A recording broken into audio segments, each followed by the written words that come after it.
وقصدي جعيل ee la magac baxday jacayl ka sarreeya maal qaybteennii saddexaad muuqaalka canshuurtii sabiix oo leeg dheh channelkana subscribe soo dheh maalmo badan ayaa ka soo wareegtay markii ay Hodan iyo Ibraahim ay bilaabeen inay ku kulmaan si joogto ah maktabadda magaalada waxay noqotay meel ay had iyo jeer ku kulmaan mararka qaar waxay si fiican uga sheekaysan jireen riyooyinka nolosha iyo waxa qofka run ahaantii qof qiimo ka dhiga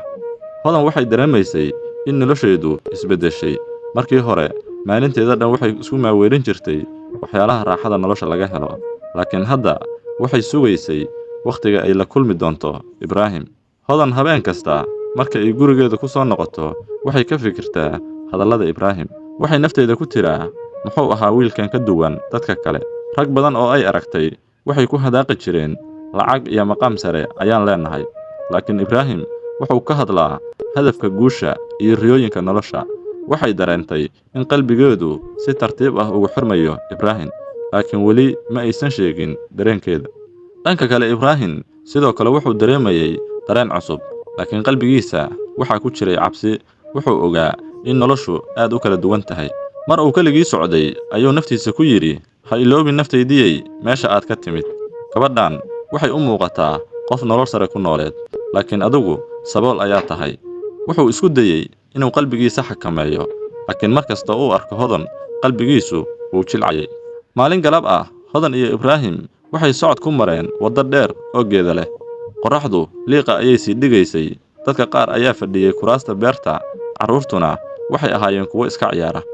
Hodan ayaa tiri meeshaan aad bay u qurux badan tahay Ibraahim ayaa yiri quruxda ugu weyn waa marka uu qofku la socdo qofka uu jecel yahay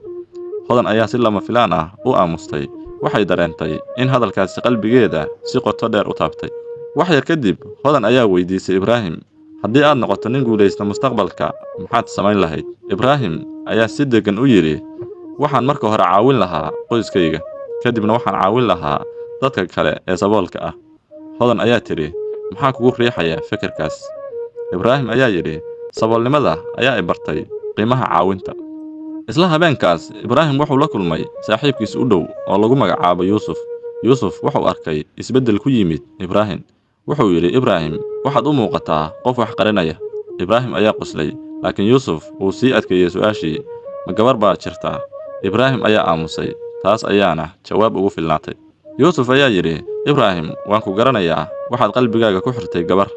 laakiin hal arrin ha iloobin Ibraahim ayaa weydiiyay maxay tahay arrintaasi Yuusuf ayaa yiri haddii ay gabadhu ka timid qoys taajir ah arrintu way adkaan kartaa Ibraahim qalbigiisa hadalkaas wuu galay laakiin haddana wuxuu yiri qofka waa in lagu qiimeeyo qalbigiisa ma aha lacagtiisa maalin kale Hodan iyo Ibraahim waxay fadhiyeen maktabadda Ibraahim ayaa arkay baabuur qaali ah oo hortooda soo istaagay darawalkii baabuurka ayaa gudaha soo galay wuxuu toos ugu socday Hodan wuxuu yiri marwo Hodan aabaha ayaa guriga kuugu sugaya Ibraahim ayaa yaabay wuxuu ku celiyay marwo Hodan wajigeeda waxa ku dhacay walwal maadaama nolosheeda aysan uga sheekayn Ibraahim ayaa si degan u yiri Hodan maxaa dhacaya Hodan ayaa aamustay dhowr ilbiriqsi kadibna waxay tiri waxaan rabay inaan kuu sheego laakiin waan ka baqayay